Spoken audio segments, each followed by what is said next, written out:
Parpol Koalisi Perubahan mulai pikir ajukan hak angket di DPR. Sabtu 16 Maret 2024. Loh, sudah sekian minggu baru dipikir gimana?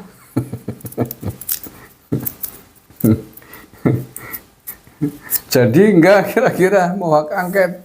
Berani apa enggak? Lo udah keluar-keluar sejak tahun yang lalu. Ini malah baru dipikir tuh. Orang niat kayaknya kita. Jangan cuma omong-omong doang dong. Kalau berani hak angket. Silakan dipikir masak-masak. Bersih nggak kira-kira politisi-politisi di partai kalian? Kalau bersih ya boleh lah. Tapi kalau nggak bersih ya jangan tanya, jangan berani-berani. Peribahasa Jawa mengatakan nekwani aja wedi-wedi, wedi aja wani-wani. Kalau berani ya nggak usah takut, sikat aja, hak angket. Tapi kalau takut, jangan berani-berani. Takut mungkin karena mereka sendiri nggak bersih ya, layak takut. Enggak ya. Nah ya karena hak angket itu sebuah upaya untuk menghentikan laju hasil Pilpres 2024 ini, sama dengan ingin menghadang, ingin menjatuhkan, menggagalkan keterpilihannya Prabowo Gibran. Intinya itulah, itu hak angket. Ingin membuat rekomendasi bahwa pemilu ini curang, maka hasilnya harus dibatalkan. Berarti pemenang Pilpres hari ini yaitu 02 batalkan, coret, adakan pemilu ulang. Pemilu ulangnya berarti tinggal 1 sama 3 itu kan, semua orang tahu lah. Ya silakan berani nggak? Artinya itu kan sebuah kuda-kuda yang ingin mempertaruhkan hidup mati lawan politiknya. Plus Anda juga harus siap mati kalau begitu. Nah makanya kuncinya adalah kalian bersih apa enggak ini partai koalisi 01 ya. Koalisi Perubahan. Kalau kalian semua bersih silakan maju aja. Tapi kalau nggak bersih ya siap-siap aja dipanggil KPK kan begitu aja, sederhana aja. Makanya usah neko-neko, sudahlah di jalur yang sudah disediakan oleh undang-undang, yaitu Bawaslu atau Mahkamah Konstitusi, itu saja jelas. Dan tingkat keadilannya, objektivitasnya juga dijamin, karena akan diadili, akan disidang oleh hakim-hakim yang independen.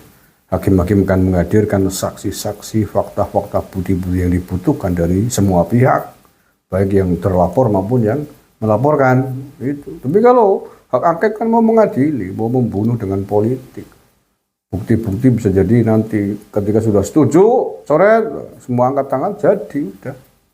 Kayak zamannya dulu Gus Dur jatuhkan melalui sidang istimewa MPR oleh Amin Rais, itu ketuanya ketika itu. Padahal belum dibuktikan secara hukum.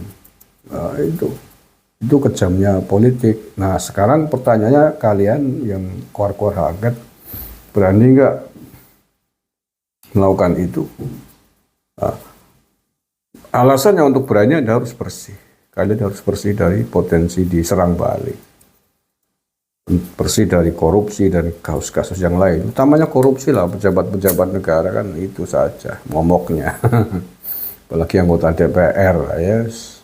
Pak Jokowi pasti tahu semua circle mereka, gitu ya. Ya, di antara opsi hak angket kan ingin memakzulkan Jokowi. Ya sudah, berani nggak tarung? Kalau Anda mengatakan Pak Jokowi melanggar undang-undang, ternyata kalian sendiri yang melanggar undang-undang, ya siap-siap aja dipukul balik. Kan begitu, bro. Dari kemarin cuma keluar-keluar omong-omong hak angket, malah baru dipikirkan 03, 01 gimana nih? Siap-siap aja ya. Anies pernah dipanggil KPK, kasusnya belum selesai tentang Formula E. Cak Imin juga belum lama dipanggil KPK, kasus apa itu? Selain kardus durian juga ada lagi satu tuh terkait TKI itu. Ya kalau selama lah, tapi artinya belum selesai. Siap-siap aja. Ini Detik ini yang nulis. Partai politik yang tergabung dalam koalisi perubahan yakni Nasdem, PKB, dan PKS mulai mempertimbangkan untuk mengusulkan hak angket terkait dugaan kecurangan pemilu 2024 di DPR RI. Hal itu disampaikan oleh Sekjen Partai Nasdem Hermawi Taslim. Udah berapa minggu kok baru mau mempertimbangkan. Baru mau mempertimbangkan. Ganjar Pranowo sudah dilaporkan KPK, malah ini baru mau mempertimbangkan. Gimana? Udah ketagaru, tunggu ngapa? Ia mengatakan keputusan itu didapat berdasarkan keresahan yang ada, di mana usul hak angket cenderung lambat dan tak kunjung ditindaklanjuti. Ya iya makanya. Sudah, gak usah kesuwen. Aja ngomong-ngomong tok, aja gertak-gertak tok, meden-medeni tok. Wani apa ora iki bae lah. Wani ya beres, usah cara jago klurak-kluruk erek-erekan tok ora wani bersih.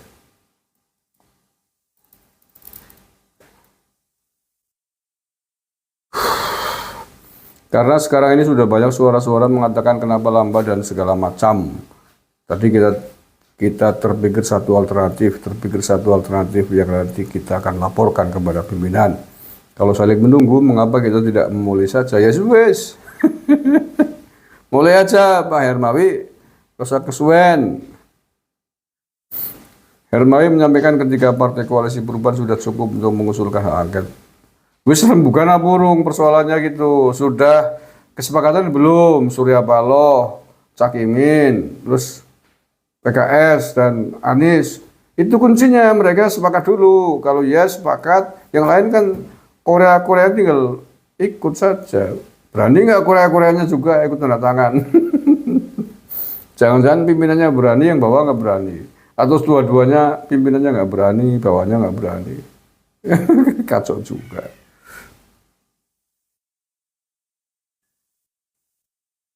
Jadi kalau hanya mengusulkan, saya ulangi ya, kalau hanya mengusulkan 25 nama, lebih dari satu fraksi, kan kita bisa bertiga, ya udah, nunggu apa lagi, harus akan cincong besok, jumpa pers, bahwa nota tertulisnya mengajukan hak angket. Gitu. Namun Hermawi menuturkan pihaknya tetap berharap akan berjumpa dengan PDIP yang nantinya sama-sama mengusulkan hak angket dalam sidang paripurna di DPR. Nah, yang PDIP juga nggak jelas. Puan Maharani juga mengatakan agar yang kalah legowo gimana? Ini kalau saya amati ya, ini cara wong Banyumas icing-icingan. Wani-wani pitek baik kubu 01 maupun 03. Karena menurut saya ini bisa jadi yang satu nunggu yang lain ya, PDIP nunggu koalisi 01, koalisi 01 nunggu koalisi 03. Bisa jadi karena kalau nanti salah satu sudah maju, Bruce misalkan nih koalisi 01 maju ya, koalisi perubahan kan PKB, Nasdem, PKS maju, bisa jadi 03 minggir, mundur, nggak mau mengambil resiko karena wislah. Berarti kalian jadi oposisi kalian saja, 3 partai. Saya tak gabung dengan Prabowo. Bisa jadi begitu. Dan sebaliknya begitu. Bisa jadi koalisi perubahan ini juga sedang tunggu PDIP ini. Koalisi PDIP, koalisi 03. Begitu mereka maju angket ini mundur semua. Justlah kalian aja yang jadi oposisi, saya tak gabung. Bisa jadi begitu. Karena tidak gampang resiko politiknya kalau sudah memutuskan menjadi oposisi. Ya tadi itu, faktor utamanya adalah bersih apa tidak kalian, partai kalian dan politisi-politisi kalian bersih apa enggak dari jeratan pidana korupsi. Kalau enggak bersih, jangan berani-berani jadi oposisi lah. Pasti kena kecendak, pasti.